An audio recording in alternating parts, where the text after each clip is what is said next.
Assalamualaikum warahmatullahi wabarakatuh. Bismillahirrahmanirrahim. Alhamdulillahi rabbil alamin. Wa afdalus salati wa atammu taslimi ala sayyidina Muhammadin wa ala alihi wa sahbihi ajma'in. Rabbi shrah li sadri wa yassir li amri wahlul 'uqdatam min lisani yafqahu qawli. Subhanaka la ilma lana illa ma 'allamtana innaka antal alimul hakim.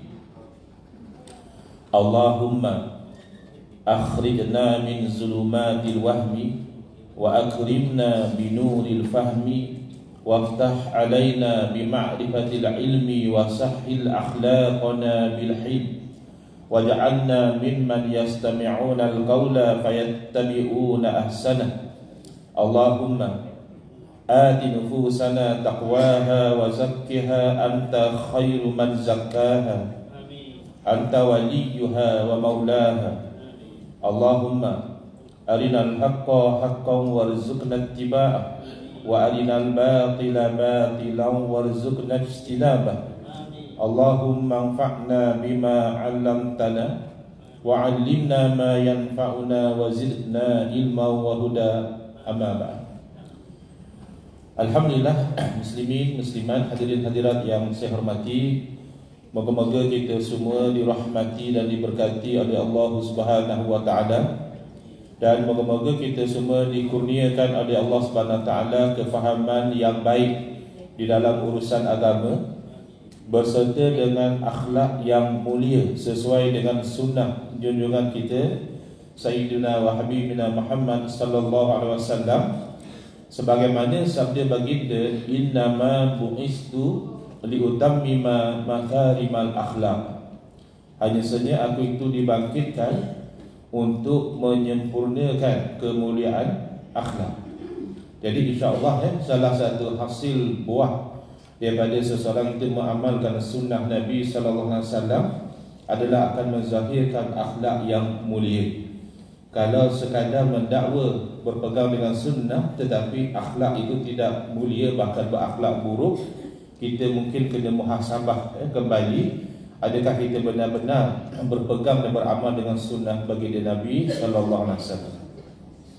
Hari ini insya-Allah kita akan menyambung pengajian kuliah duha bulanan hari Jumaat yang ketiga anjuran Masjid Sultan Salahuddin Abdul Aziz Shah, iaitu Masjid Negeri Shah Alam, menggunakan kitab Nurul Huda, Cahaya Hidayah, yang disusun oleh guru saya Al-Fadhil Ustaz Haji Adnan bin Haji Muhammad Saman hafizahullah ta'ala wa nafa'ana bihi wa bi'ulumihi fid dharain amin. Mensyarahkan kitab Masailut Tauhid, masalah-masalah, persoalan-persoalan berkaitan tentang ilmu tauhid, yang disusun oleh ayahanda beliau dan juga guru saya almarhum Tuan Guru Haji Muhammad Saman Kati rahimahullah ta'ala wa nafa'ana bihi wa bi'ulumihi fid dharain amin. Kita sampai ke muka surat 36, soalan. Kepada berapa bahagian terbahagi sifat yang wajib bagi Allah Ta'ala? Itu satu. Dan yang kedua, apakah erti sifat? Yang pertama tu kita telah sebut dalam kuliah yang lalu, iaitu terbagi sifat yang wajib bagi Allah, maknanya sifat yang mesti ada pada Allah. Bukan wajib berarti buat dapat pahala, kalau tak buat berdosa. Itu wajib dari segi hukum syarak.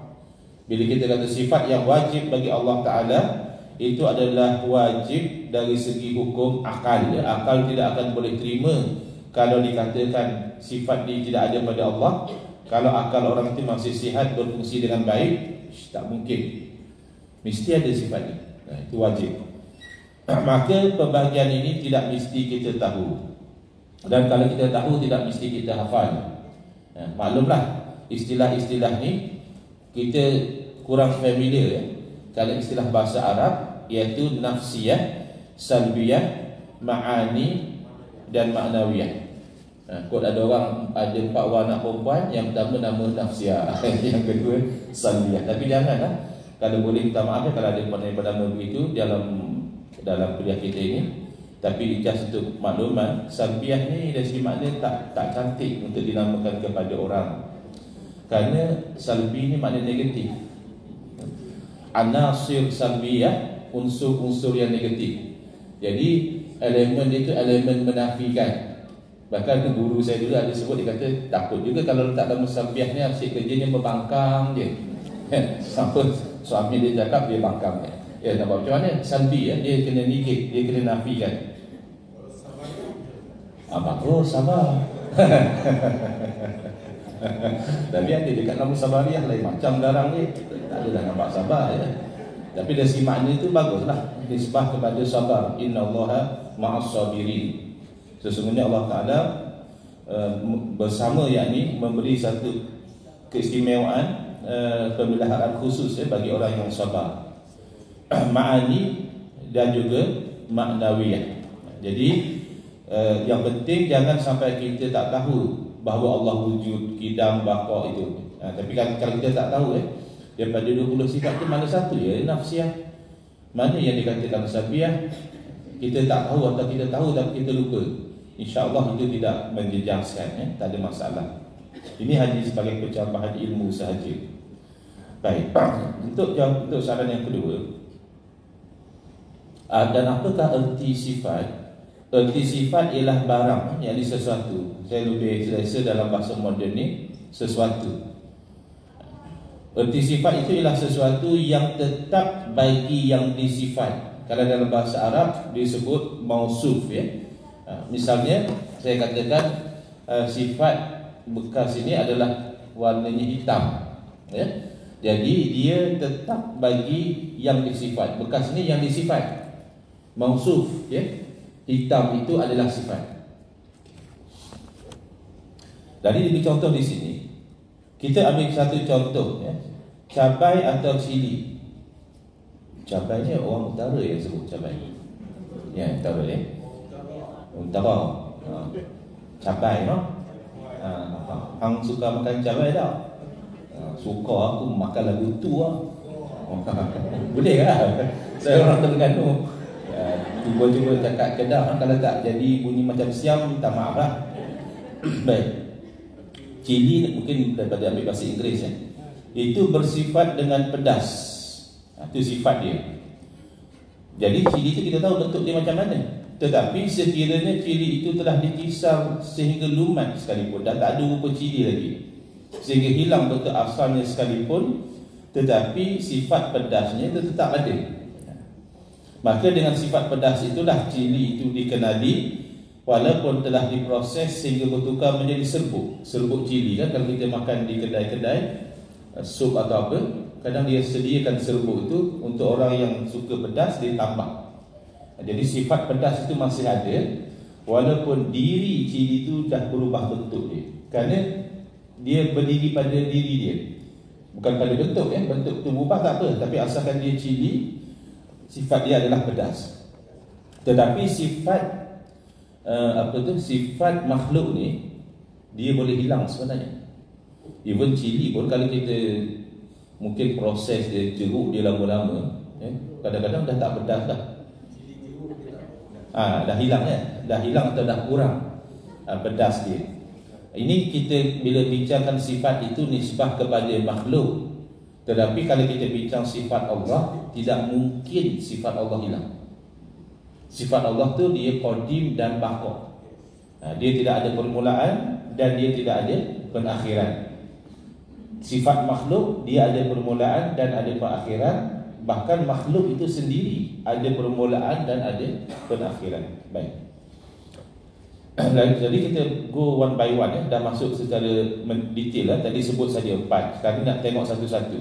Di muka surat 37, kenyataan sifat nafsiyah. Soalan, apa makna nafsiyah? Dan nyatakan apa dia dan sebutkan lawannya, serta dirikan dalil atasnya. Jadi ada 4 permintaan tu dalam satu soalan. Pertama, dia minta kita beri makna. Nafsiyah tu makna apa? Dan yang kedua, dia minta kita sebut daripada sifat 20 tu yang mana nafsiyah. Yang ketiga, dia minta lawannya, makna the opposite of yang sifat tadi apa dia. Dan yang keempat, dia minta dirikan dalil atasnya. Kena ada dalil, ya. Jadi bab dalil saya nak bagi keterangan ringkas, ya. Sebab kebelakangan ini masyarakat jadi keliru apabila sebahagian ustaz bercakap tentang dalil tetapi dia tak perincikan. Jadi, ni mana dalil? Saya tak tahu. Macam mana kamu beramal tak tahu dalil? Jadi kita kena jelas, yang wajib tahu dalil adalah dalam bab akidah. Tak boleh misalnya satu orang tu bila kita tanya dia, adakah kamu percaya Allah wujud? Percaya, kata dia. Yakin. Sebab kamu yakin Allah wujud? Ya, orang lain semua kata macam itu, saya ikutlah. Maknanya dia tak tahu dalil. Dia percaya Allah wujud sebab ikut orang, atau dalam bahasa Arab disebut taklid. Ya. Nanti kalau orang tukar fikiran macam mana? Orang cakap kat dia, kata Allah wujud tu percayaan orang dulu, kita dah moden ni, mana percaya Tuhan lagi, kata dia. Adakah dia tukar? Sebab dia tak tahu kenapa dia percaya Allah wujud. Makanya dalam akidah haram tak tahu dalil. Bahkan sebahagian ulama kata tidak sah iman kalau tak tahu dalil. Itu risiko besar kalau sampai tak sah iman. Tapi ada yang ramainya mengatakan sah lagi, ya, asalkan akidah dia betul, tak salah, asalkan akidah dia itu yakin, tak ragu-ragu. Kalaupun dia tak tahu dalil, masih sah tapi berdosa. Jadi tak selesa lah. Kita ni berada pada posisi sama ada kafir, tak sah iman, ataupun berdosa. Tak boleh. Maka dalam bab akidah kena tahu dalil. Jenuh kalau macam tu Ustaz, nak kena tahu dalil. Kita bukannya fokus bab agama, kita bukannya ustaz ustazah, kita bukannya nak jadi profesor dalam bidang syariah. Kita orang awam saja. Kalau sampai nak suruh tahu dalil, jenuhlah kita, Ustaz. Jawapannya, dalil dalam akidah tak berat. Dalil dalam akidah ni basic sahaja. Sebagaimana satu orang yang melihat bahawa gelas atas meja ini dan yakin ada orang yang buat gelas, maka biarlah alam ini dia yakin ada Allah yang menciptakan. Dalil lah tu. Cukuplah tu. Lepaslah.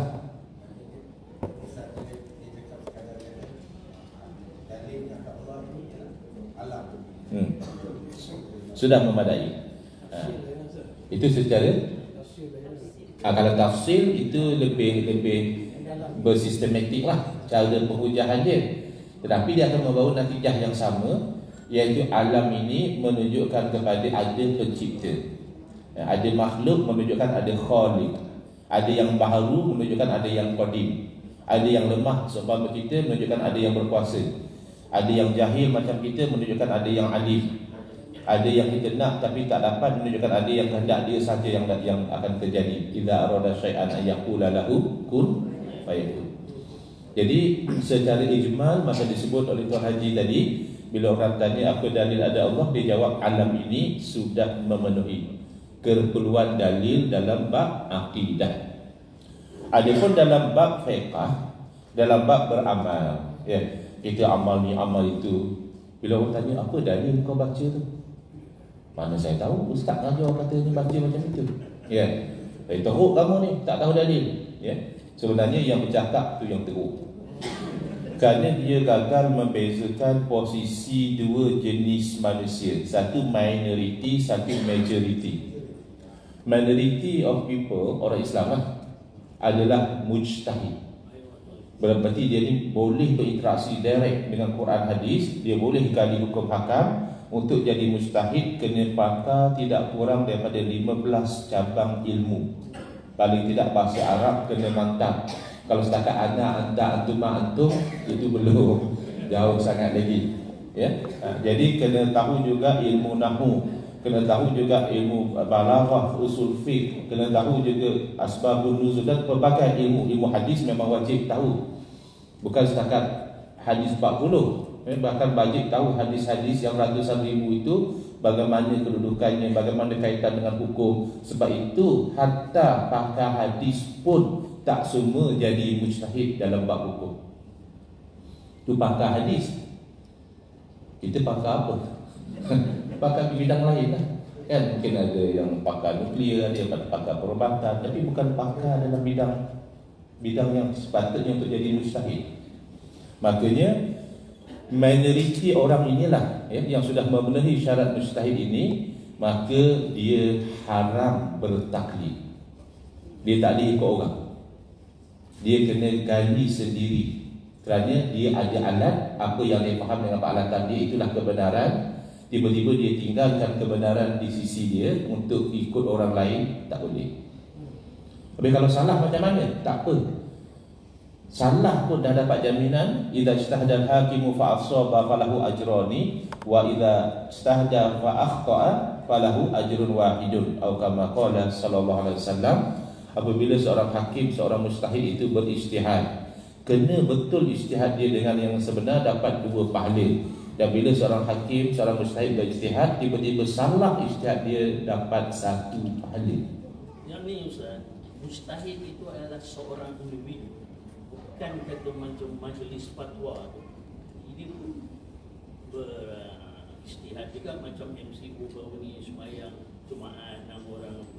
Ada perbezaan tak Ustaz? Baik, soalannya adalah mujtahid ini adakah seorang individu ataupun ianya macam satu jawatan kuasa fatwa atau majlis fatwa yang membuat sesuatu fatwa macam dalam isu PKP baru ini begitu begini. Baik, jawapannya adalah mujtahid itu dia melihat kepada individu. Jadi individu ini memenuhi syarat mujtahid, boleh ijtihad. Misalnya Imam Syafi'i rahimahullah ta'ala dinilai oleh mujtahid yang lain bahawa beliau telah memenuhi syarat ijtihad pada usia beliau 15 tahun. 15 tahun Imam Syafi'i sudah disuruh berfatwa oleh ulama. Jangan macam kita ada akaun Facebook terus jadi mufti kan. Rasa saya gini, rasa saya haram, rasa saya macam bab agama boleh tak boleh pakai rasa. Yang boleh pakai rasa adalah master chef. Kan bab memasak dia rasa ni kurang sedap, kurang masin kurang apa. Okey, bab memasak okey pakai rasa. Bab agama tidak boleh. Maka bila orang itu mujtahid di zaman dahulu lah, dia berfatwa. Dia jadi fatwa dia itu sama dengan semua fatwa ulama yang lain. Itu namanya ijma'. Boleh jadi fatwa dia begini, fatwa ulama lain berbeza. Bayangkan Imam Syafi'i rahimahullah ta'ala murid pada Imam Malik. Imam Malik yang bagi approval, kamu dah boleh berfatwa. Ada saja fatwa Imam Syafi'i berbeza dengan Imam Malik.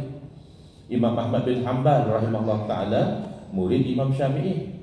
Tetapi setelah beliau sampai level mujtahid, beliau tidak lagi ikut fatwa Imam Syafi'i secara total. Ada fatwa-fatwa beliau berbeza. Jadi itu biasa. Kemudian di zaman kita, bukan di zaman kita sahaja sebenarnya, bermula daripada kurun keempat hijrah, para ulama memahati, mereka mengatakan sudah tidak ada di zaman kita ini mujtahid. Maksudnya mujtahid mutlak, mustahil macam Imam Syafi'i, Imam Ahmad bin Hanbal, fuqaha as-sab'ah, sahabat-sahabat Nabi yang level mujtahid mutlak tak ada dah. Tapi macam mana nak buat hukum? Dah mujtahid dah tak ada. Ada, tapi mujtahid yang level ke seterusnya mujtahid muntasib. Dia mujtahid, dia alim, ratusan ribu hadis dalam dada dia. Dia pandai ilmu macam-macam. Ayat Quran memang confirm dah, sudah ada. Bahasa Arab pun mantap. Faham pula keadaan-keadaan dia, tahu ijma' dan khilaf. Tetapi dia masih berpegang pada kaedah mujtahid sebelum dia. Bagi inilah mujtahid selevel murid-murid Imam Syafi'i, murid-murid Imam Abu Hanifah. Mereka dah mujtahid, tapi mereka Syafi'i, Hanafi, Maliki, Hanbali misalnya. Lalu tibalah ke zaman kita ini, yang mana nak dapat level mujtahid fatwa pun mungkin tak mampu, kerana kurang alat dia.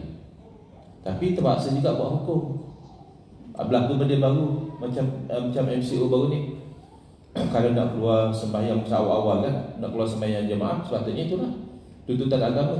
Tapi ada kebimbangan kalau dibiarkan sembahyang jemaah macam biasa, nanti merebak lagi teruk. Habis boleh ke kita cakap ke orang jangan datang sembahyang jemaah? Sembahyang jemaah okey lagi. Boleh ke kita cakap ke orang jangan datang sembahyang jemaah? Nak kena buat keputusan tak? Maka adalah dikatakan orang yang terpaksa mengeluarkan fatwa kerana darurat. Dah dialah yang paling mampu. Dia sebenarnya bukan mustahil. Dia hanya menahkolkan fatwa. Jadi fatwa ulama sedia ada, dia kumpul-kumpul, dia tengok, oh, keadaan kita sekarang ni samalah macam ulama dulu fatwa. Dalam keadaan macam ni, ulama benarkan ditinggalkan solat jemaah. Dalam keadaan macam ni, jadi ini mudarat lebih besar lagi. Jadi terpaksalah juga mereka mengeluarkan fatwa walaupun asalnya hanya boleh dikeluarkan oleh mujtahid. Jadi lebih ramai yang berbincang, maka lebih selesalah bahawa fatwa mereka itu tak salah.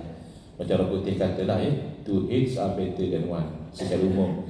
Jadi daripada seorang mungkin dia terlepas pandang sudut ni, tapi ada beberapa orang pakar yang ni dia mahir ilmu hadis, ni mahir ilmu fiqh, ni mahir tafsir, ni mahir apa.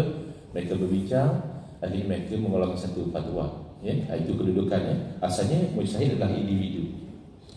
Kemudian majoriti orang Islam adalah yang satu lagi, iaitu muqallid. Orang yang tak mampu berinteraksi direct dengan dalil. Komen dah kita Ustaz? Tak. Zaman sahabat tu ada dalam 120,000 kurang lebih lah, yang boleh ijtihad dan gali direct pada Quran hadis dalam sekitar 20 orang. Jadi the vast majority of companions pun are not in the group of mujtahid. Maka tak heranlah the vast majority of people in our time dalam bab fiqh bukan mujtahid. Maka membebankan mereka dengan dalil, itu adalah tidak bijak. Tapi kalau mereka nak tahu dalil untuk sebagai pengetahuan, supaya lebih yakin, Ustaz, saya beramal macam ni, boleh ke saya tahu apa dalil? Itu bagus. Itu kan pencambahan ilmu. Dan kita lebih terbuka. Rupanya mazhab kita ini sebab macam ni. Kadang kita tak tahu, kita marah. Apalah mazhab Syafi'i ini menyusahkan, asal sentuh batal. Kalau kan mazhab lain, kalau syahwat baru batal, nak menunggu syahwat pula. Aku tadi sebut ada syahwat ke tak ada syahwat. Tapi yang penting masing-masing tu ada dalil. Yang kata batal bersentuh bagi perempuan ada dalil. Yang kata kalau bersentuh semata-mata tidak batal kecuali ada syahwat pun ada dalil. Yang kata bersentuh sahaja tidak batal syahwat ke tak syahwat, yang penting tidak sampai jima, itu pun masing-masing ada dalil. Jadi tahu dalil tak masalah. Tapi memaksa orang awam yang bukan mujtahid untuk mesti tahu dalil sebelum beramal, itu tidak bijak. Kerana fatwa ulama untuk orang awam itu sudah umpama dalil bagi dia. Dia hanya mampu tahu mengaji dalam bab sembahyang ni macam mana, apa yang saya kena baca, apa rukun, apa syarat. Tapi dia tak tahu pun dalil kenapa tu jadi rukun, hadisnya yang mana. Dia tak tahu pun dalil kenapa tangan diangkat ke situ, kenapa tak angkat ke sini, kenapa tak angkat ke situ. Dia tak tahu. Ulama tahu. Semua dia belajar angkat tangan takbir, kedudukannya lebih kurang begini, sama dengan bahu dan sebagainya. Dia hanya belajar itu saja. Jadi fatwa ulama mujtahid nisbah kepada orang yang muqallid, orang biasa yang tak mujtahid, sudah seumpama dalil dah. Yang kita tak mahu macam mana? Kenapa kau sembahyang macam tu? Tahulah, aku tengok ke masjid orang sembahyang macam tu, aku tiru lah kan. Jadi dapat dekat kita sembahyang sebelah orang was-was, masalah. Saya masa kecil dulu jadi macam tu. Saya takbir Allah Akbar, Rasulullah takbir Allah Akbar, lepas dia takbir lagi. Ini bukan hari raya, tapi kita dah was-was, memang kena takbir banyak kali. Padahal sebab kita budak-budak lagi, kita tak tahu bahawa dia takbir banyak kali itu kerana was-was dia. Jadi yang macam tu tak nak. Kita buat sesuatu tu hanya tiru orang. Nampak orang bagi salam, Assalamualaikum warahmatullahi, Assalamualaikum warahmatullahi. Kamu yang tunduk dulu ni Jepun ke apa? Tak, saya nampak memang orang sembahyang dia akan tunduk dulu. Tak ada. Itu dalam cara bagi salam tak perlu tunduk. Bagi salam bagi saja, cuma caranya Assalamualaikum tu kita masih tidak berpaling. Kalau tak berpaling langsung pun sah. Kod ada orang dia tengah sembahyang, dia perasan ada kawan nak minta hutang, nak beri salam, dia datang dekat. Jadi dia pun Assalamualaikum warahmatullahi, Assalamualaikum warahmatullahi, boom tu lagi. Supaya kawan tu tak perasan dia dah habis solat dia. Sembahyang sah lah, kerana berpaling tu sunat. Yang wajib adalah bagi salam pertama. Tapi cara dia untuk lebih sempurna, masa Assalamualaikum muka masih menghadap kiblat, Warahmatullah baru berpaling. Assalamualaikum warahmatullah. Assalamualaikum warahmatullah. Itu yang lebih sempurna lah. Jadi dalam bab fiqh secara rumusannya, majoriti orang Islam tak wajib tahu dalil. Yang wajib dia belajar tahu hukum yang dia taklid daripada ulama yang tahu dalil. Dalam bab akidah mesti tahu dalil, tapi dalil umum sudah memadai. Baik.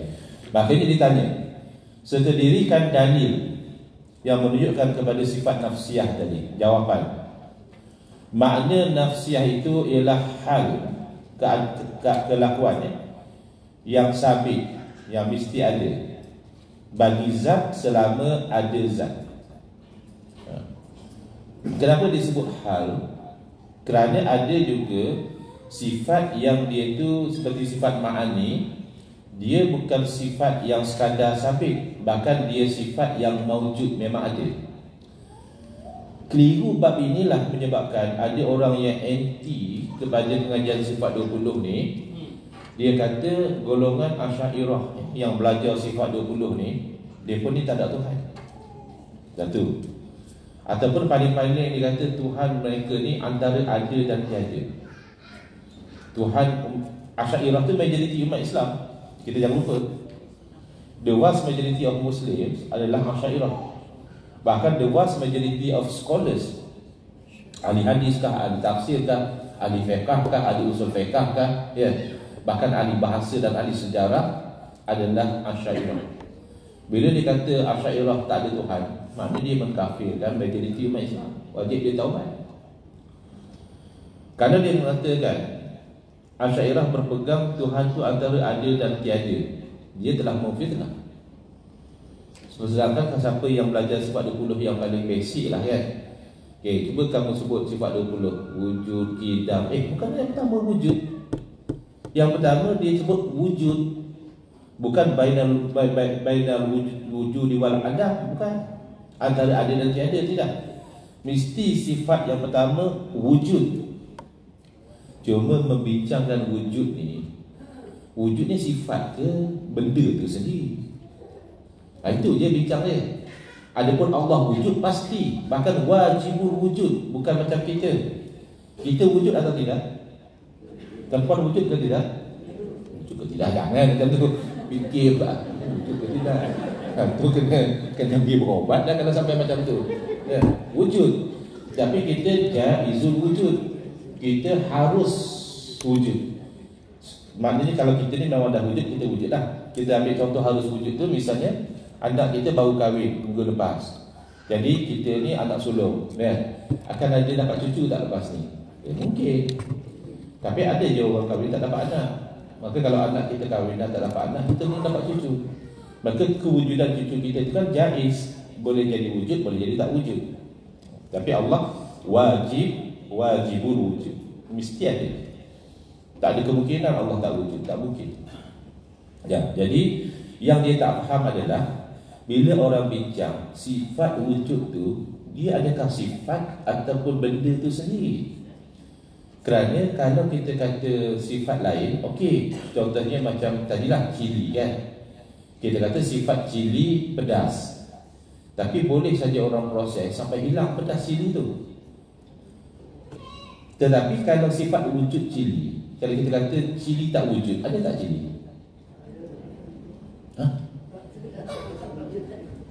Kalau cili tak wujud, dia tak ada.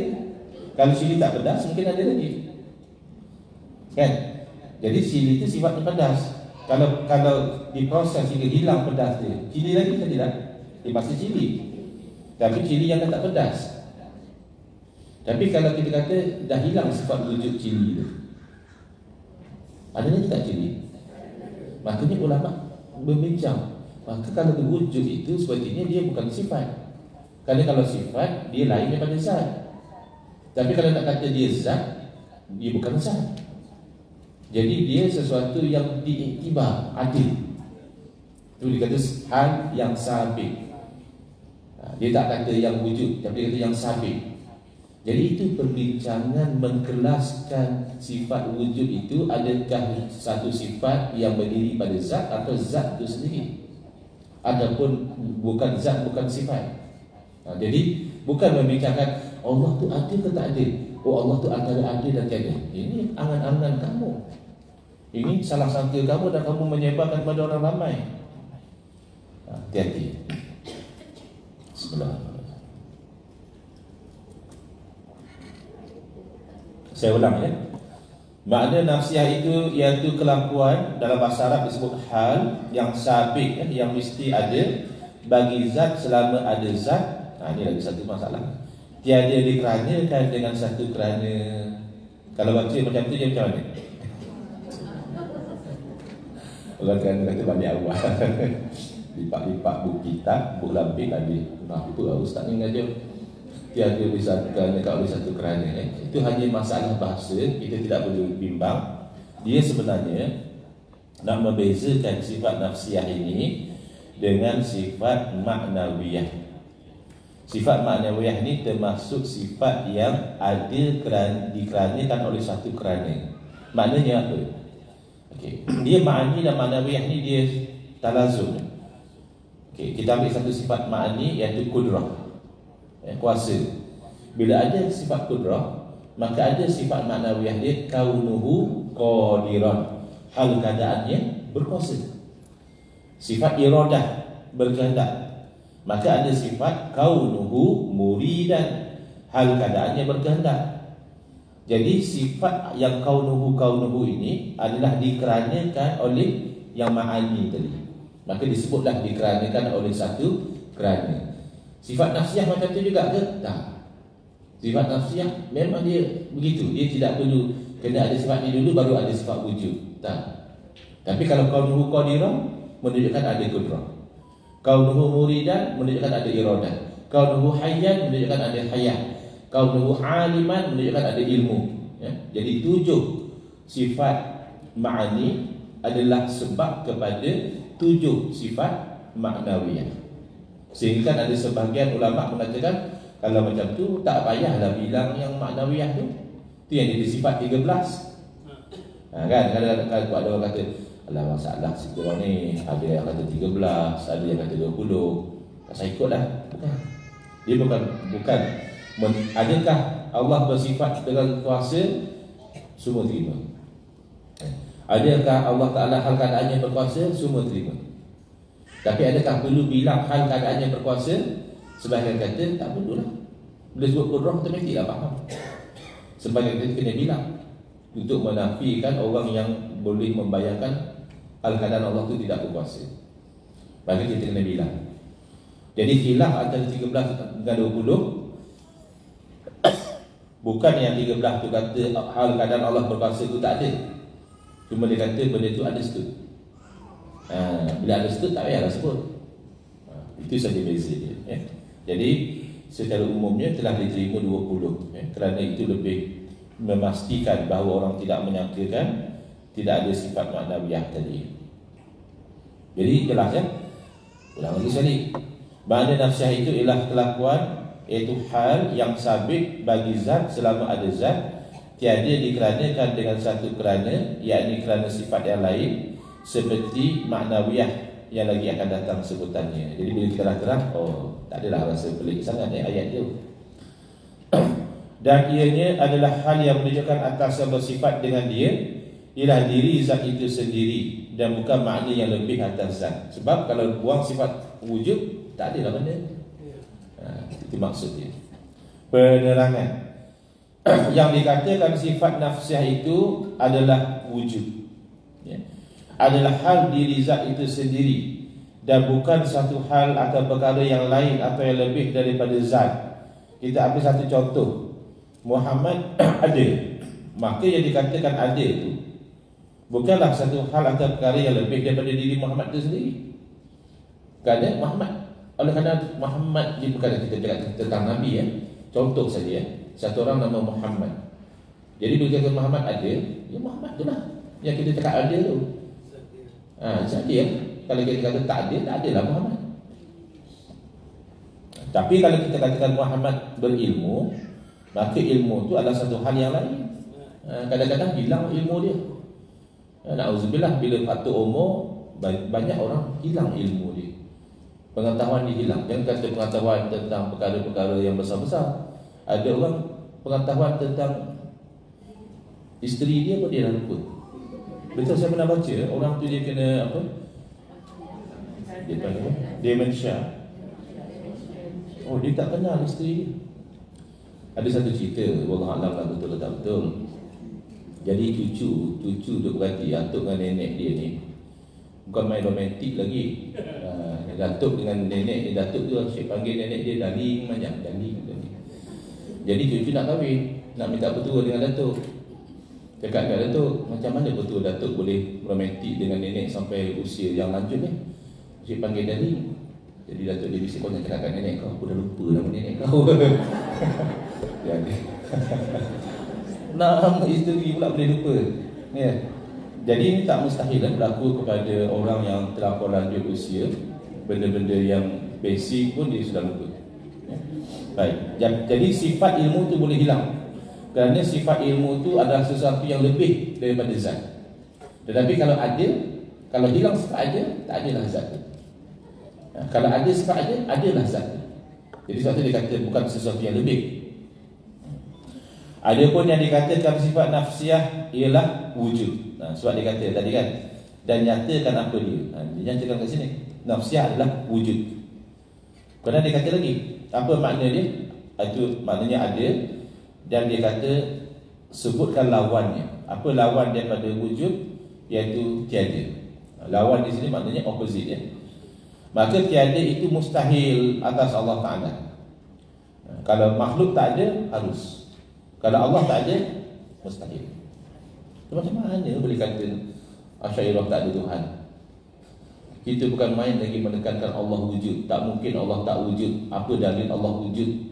Senang hati kamu cakap Asy'ariyah tak ada Tuhan.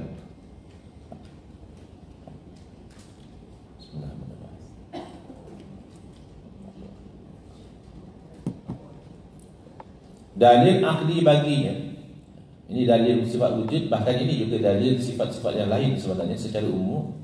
Ilah sekalian makhluk ini daripada ada dan tiada, gerak dan diamnya.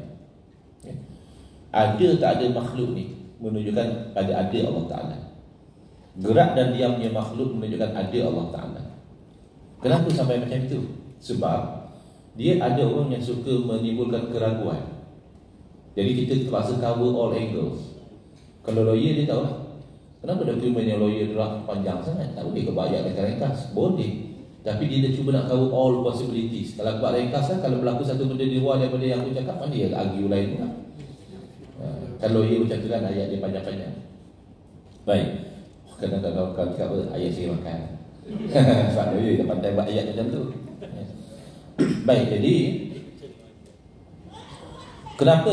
Soalan dia, apa sebab ada makhluk ini dan tiadanya itu menunjukkan atas ada Allah Ta'ala? Kalau ada makhluk, ada Allah, kita faham. Kalau makhluk tak ada pun membuktikan Allah ada, itu macam mana? Kerana apa? Kerana orang yang suka menimbulkan keraguan ni, bila ditanya pada kita, apa dalil, apa bukti Allah wujud? Kita jawab, adanya alam ini bukti adanya Allah. Lalu dia tanya, habis kalau alam tak ada, dia Allah tak ada macam mana? Jadi orang yang suka menimbulkan keraguan. Maka ulama daripada awal bagi tahu, ada atau tak ada alam, dua-dua itu bukti ada Allah.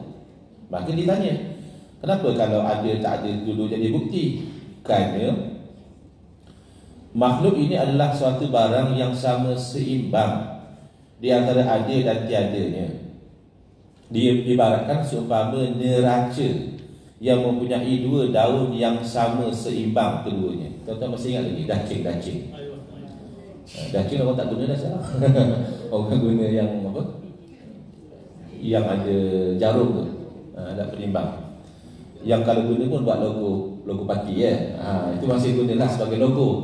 Tapi sebagai alat mungkin jarang, kalau ada pun sudah jarang digunakan ya.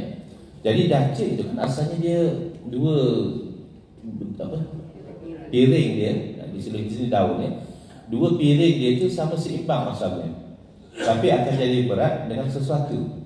Sama ada dengan benda yang kita nak timbang atau dengan batu penimbang. Masa Nenek, zaman nenek saya berniaga dulu, dia masih pakai dacing macam itu. Jadi dia ada batu penimbang gitu. Jadi bila dia letak, bila sama, maknanya dia tahu lah, ikan ni berat banyak ni, sayur berat banyak ni, bayar harga.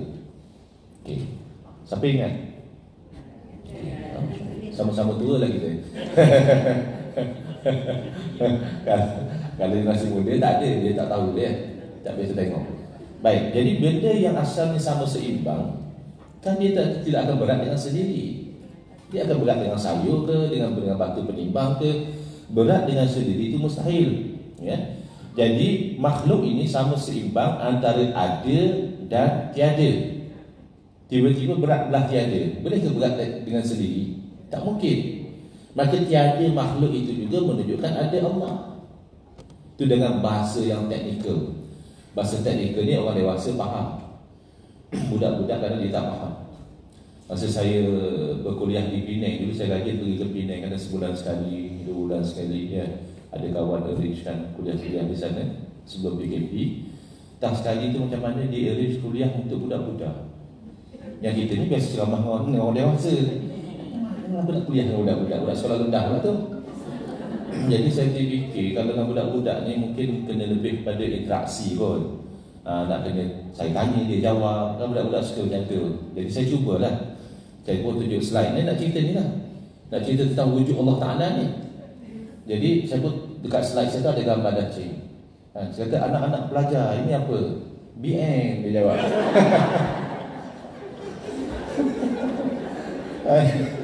Dia nak salahkan, salah saya. Sampai tanya kan. Tanya dia orang jawab. Saya cakap bukan BN. Ini dacing. Ada lagi BN sekarang? Ada ya? Dacing lah yang tak digunakan. BN masih ada. Baik. Jadi itu dengan bahasa teknikal. Dengan bahasa yang mudah macam ni. Saya kembali kepada contoh tadi, ya. Bila anak kita baru kahwin, maka kemungkinan untuk kita dapat cucu tu asalnya adalah sama seimbang. Boleh jadi dapat cucu, boleh jadi tak dapat cucu. Nauzubillah, takdirnya tak dapat. Bertahun-tahun kahwin tak dapat, bertahun-tahun kahwin tak dapat, berobat cara kampung, cara bandar tak dapat, ya. Akhirnya sampai anak kita meninggal pun tak dapat anak. Maka tentulah ada yang menentukan tak dapat tu. Padahal anak tu nak usaha macam-macam kan, berobat lah, ini sambut bayar apa kan. Apa teknik apa tu? IVF stand for apa-apa je lah ya. Mahal lah, saya difahamkan mahal dan tak jamin jadi. Jadi maknanya orang tu nak anak, berusaha untuk dapat anak, tapi tak dapat. Dan itu adalah ada kuasa yang menghalang daripada cita-cita dia itu tercapai. Adalah hikmah, kita tak tahu hikmah. Jadi nak tak nak orang yang dapat anak bersyukur, yang tak dapat anak kena sabar dan redha. Kerana masing-masing itu ada ketentuan dia. Anak angkat. Tapi kena hati-hatilah ya. Anak angkat ni bagus ambil, tetapi anak yatim. Tapi dari segi kalau dapat misalnya kata disusukan, itu lebih memudahkan dari segi nanti nak jaga aurat. Sebab dalam Islam sebenarnya dia tak ada konsep anak angkat in the sense that orang tu dibinkan pada bapa angkat dia, tak ada. Dia mesti maintain bin bapa asal dia.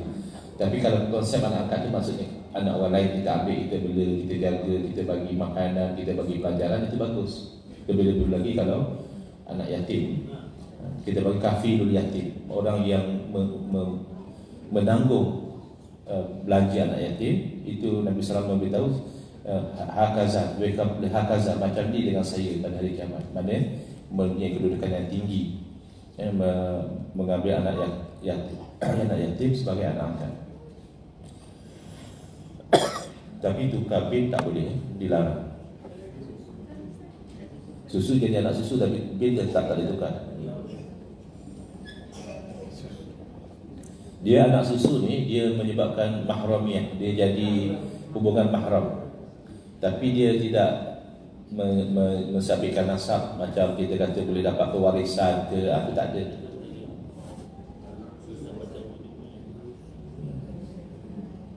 Sebab itu menarik masa saya hadir. Tapi itulah kadang orang Malaysia ni dia sebahagian tu sudah terpengaruh dengan emosi.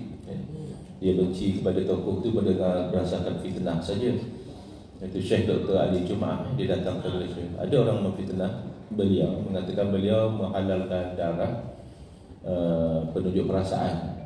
Padahal itu fitnah daripada Al Jazeera. Ucapan beliau kepada tentera masa itu sedang nak dihantar untuk menangani pemberontak di Sinai. Jadi dia beri kata-kata semangat lah. Jadi dia dikombinkan video itu dengan kejadian tembak-menembak di dataran apa tu, yang penunjuk perasaan sampai mati, memberi gambaran seolah-olahnya kata-kata Syekh Dr. Jumaah itu adalah menghalalkan darah penunjuk perasaan. Jadi ada orang di Malaysia terpengaruh dan bahkan dia menyebarkan. Dia kata Syekh Dr. Jumaah ni masalahnya halalkan darah apa semua kan. Cuma itu tak betul. Yang saya nak tertarik adalah kedalaman ulama-ulama di Mesir di dalam menganalisa sesuatu hukum. Misalnya tentang isu, tak apa kita digress sikit daripada tajuk. Kita berhenti kat sini lah tajuknya. Nanti insyaAllah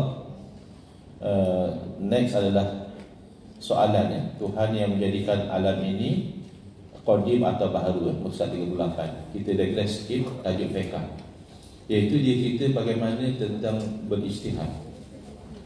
Bukan senang zaman kita ni berlaku benda yang tak berlaku zaman Nabi. Salah satunya adalah ibu tumpang.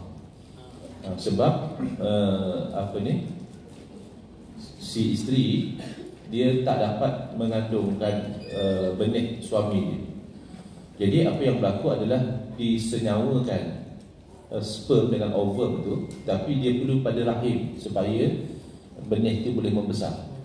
Masalahnya rahim isteri tak mampu. Jadi dia letak pada rahim orang lain. Dia dipanggil ibu tumpang. Apa hukum? Itu satu. Jadi kalau ulama berbincang, bila memasukkan benih itu ke dalam rahim itu, benih itu bukan benih suami, jadi haram. Baik. Timbul lagi satu isu lain. Bagaimana pula kalau yang ibu tumpang tu isteri kedua suami? Orang yang poligami, dia ada dua isteri. Isteri yang satu ni tak dapat mengandung, jadi isteri yang satu lagi tak apa, dia kata saya sanggup mengandungkan anaknya. Habis anak satu.